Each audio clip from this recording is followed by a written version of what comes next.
Hey, students, Pastor Casey here. I hope you could read that. It is Wednesday, April the 1st, and there is no April Fools for me today. Just a new series that I'm excited to share with you guys and some news coming up that will change our Sunday together. But first, it's Wednesday and it's April the 1st. It is April Fools, but there is absolutely no fooling God. And this season, even in the midst of our quarantine, we are going to celebrate Easter because no matter what they cancel or what they change in our lives, the grave is still empty this morning and this afternoon. So I'm excited about that. I'm excited about sharing at this time with you guys. So this simply said, fear isn't final. Fear is a liar. And I'm going to share a little bit more about how I end, because I've been sharing some videos with you guys, some songs, just trying to encourage you. So we are going to do that. We're going to do that at the end today. So I want to challenge you. This whole idea of, we've been talking about now and later with the Proverbs, and now we're going to shift into the Easter season for the next 3 weeks, which will cover this week, Easter, and the week after. We're going to talk about aspects of what Easter means. So even as a church, you might see a couple of videos coming next week. We've talked about this as a staff about, and I'm going to post one too for you guys, about what Easter truly means to me. Paul said it best when he told us that the resurrection means everything. So if they could find Jesus' bones today, then our religion and us following Jesus would be in vain. But you could look up Muhammad today. You could look up Buddha, and you could find bones. You could find the resident behind of a being that was here. When it comes to Jesus, Jesus' tomb is empty. And no, it isn't empty because someone stole the body. It isn't empty because his resurrection and his story of his crucifixion isn't true. It is empty because the resurrection is true. He came, he lived a life for us.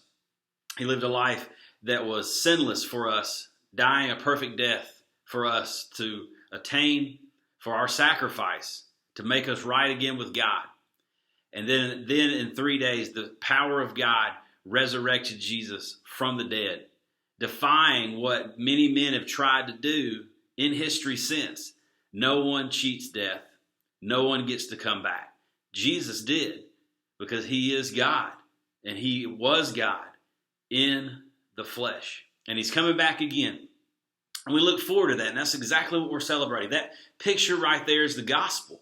That's the gospel that you can share with your friends. But let's get into this whole idea. I mentioned fear isn't final. So Easter means fear isn't final for us. That's our bottom line for week 1. And we're going to talk about that a little bit more this afternoon. We're going to talk about it Sunday during our life group time. Let me ask you a question. When you think about Easter, I'm pretty sure it brings to mind some really good, hopefully good memories. You get to paint eggs. You get to eat a lot of chocolate. Man, every time I go by and look at a Reese's egg or a Snickers egg, it gets me excited. You know what I'm saying? So I hope that you will still get to enjoy that this season. Plenty of chocolate. As we're kids, we, our parents would allow us to have an opportunity to go into somebody's backyard, and we would search for eggs, and we would make everything about the Easter Bunny. He was, this great mysterious figure in our lives. I brought something together that I thought was funny, though. Not everybody enjoys the Easter Bunny. In fact, when we talk about fear, there's actually people who fear the Easter Bunny. Let me prove it to you. These are some just hysterical looking pictures. Look at these poor, pitiful little kids here. They absolutely did not want to be in Mr. Easter Bunny's lap, which is hysterical. In fact, I got a cousin. She's absolutely petrified of Santa Claus. True story. So, and just this mystique of the Easter Bunny and the Easter times, it really, if we're not careful, can get us distracted. Because I'm going to make an argument, and over the next 3 weeks, I'm going to basically prove it to you that by way of theologically, when we think about Jesus' life, when we think about the holidays from an American standpoint, American Christianity, Easter should be bigger than Christmas. And no, I'm not talking about trying to judge one and tell you that Christmas isn't a big deal. Jesus definitely had to come in the first place. But he had to die, and he had to be resurrected for us to ultimately, for him to break the curse of sin and for us to be made right with God. The gospel covers the cradle to the cross.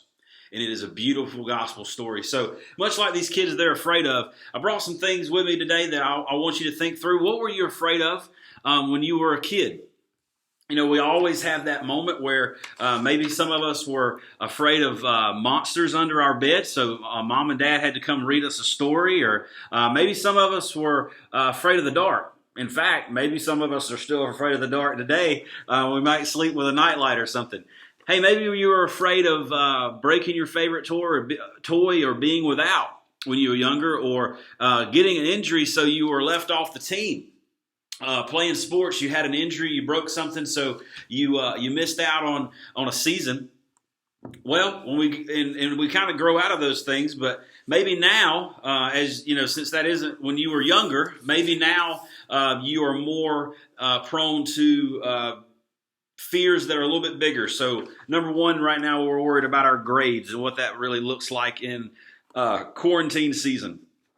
Or maybe we're worried about doing something really stupid and it showing up on Instagram or Facebook, whatever you're on, social media-wise. Someone shoots an embarrassing photo of you, you know, video snaps a photo of you, all that kind of thing.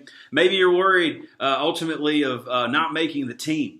You know, if you think through, you were cut from a team and you feel like you're missing out on that way, like an injury when you were younger, or maybe even here you're worried ultimately about rejection. You're going to have enough courage to ask someone out and go on a date, and she totally rejects you, and you have no idea why. All of those are relevant. Don't get me wrong. All of those are relevant. They're fears that we have, even as kids. We grow out of some and we gain others, because here's the truth, and we're starting to learn that, especially for you high schoolers. You're learning that fear doesn't go away. It really just follows you along in life, and it seems like they get a little bit bigger, and the problems might get a little bigger. Here's what I'm worried about. Like last week when we were talking about with anxiety, I'm worried that fear might be controlling you. It might cause you to do something that you shouldn't do. It might cause you to not do something that you should. It might cause you to make it a bigger deal than it is. But I want to let you know something. Since Easter means that fear isn't final, it also means that fear is a liar. It means that it tries to set us up and it tries to tell us a lie.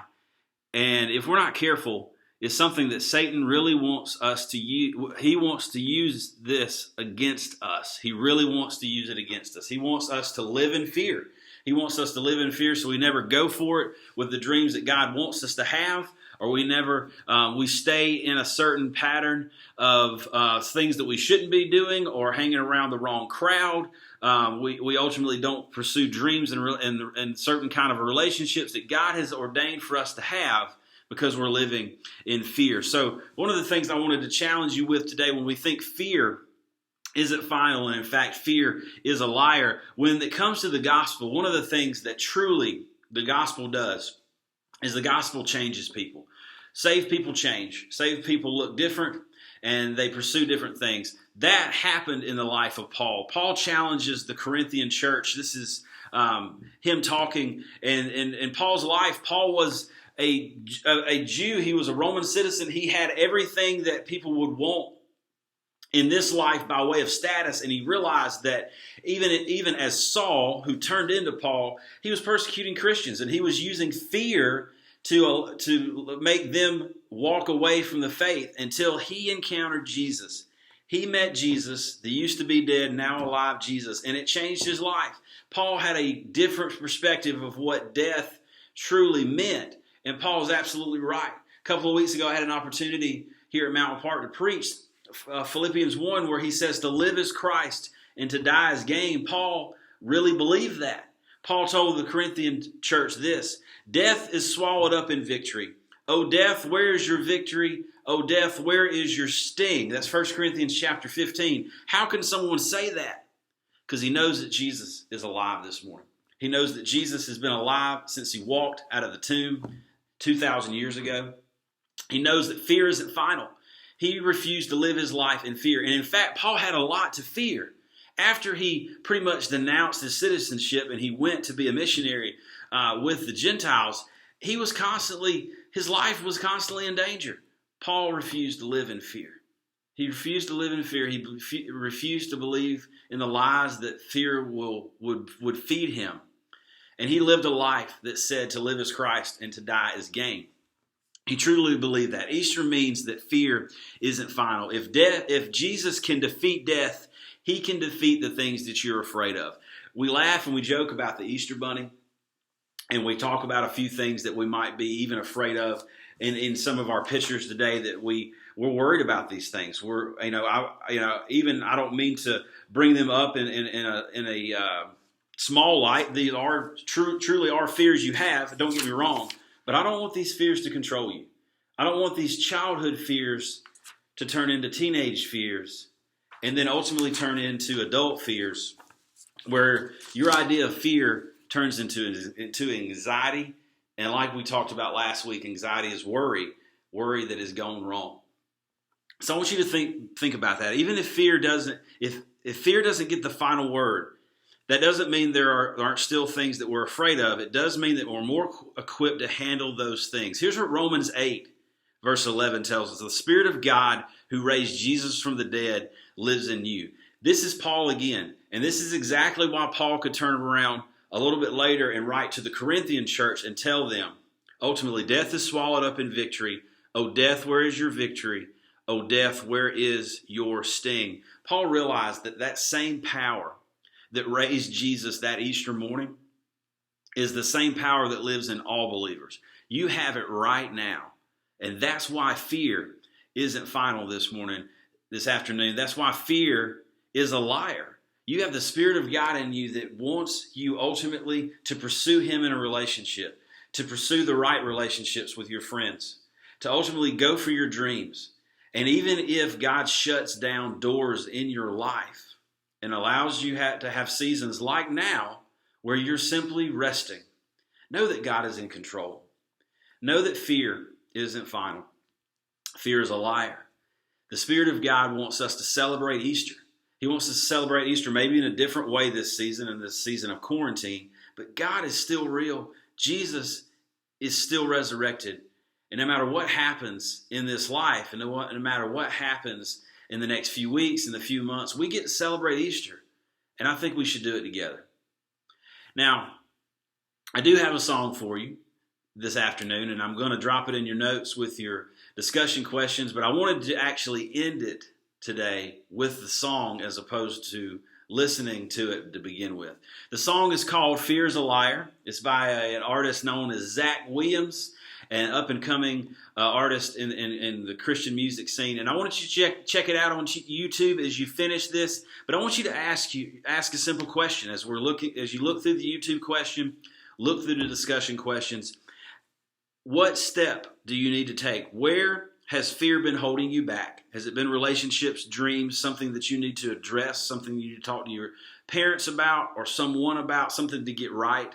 Maybe you're holding back getting right with God, trying to figure out if this God thing is real. This is a perfect season for that. What steps should you take to prove fear doesn't have power over you? Do you need to forgive someone? Do you need to apologize? Do you need to talk to someone? Or do you need to get right with God? All of those things we could let fear ultimately decide that we're not going to do that. But check out the song. Enjoy the discussion questions. I can't wait to get back in touch with you on Sunday. Speaking of Sunday, you're going to see a couple of invites on Instagram, Facebook, however I can get that out to you guys. But this coming Sunday at 4 o'clock, I want to join you on Zoom. Zoom is a new up-and-coming social media platform. Instead of me taping Sunday and talking about week 1 again with Fear is Not Final, I want to meet you on Zoom. So hopefully you'll follow those links at 4 o'clock on Sunday afternoon, and we'll discuss the discussion questions that I leave here. We'll discuss this song that you guys will check out. Watch this video before then, obviously, to make sure that you know what's going on. Watch it twice if you want to. Fear is not final. Fear, in fact, is a liar. And I hope that you will be challenged today to look at something and look at this idea of fear. See if it's holding you back.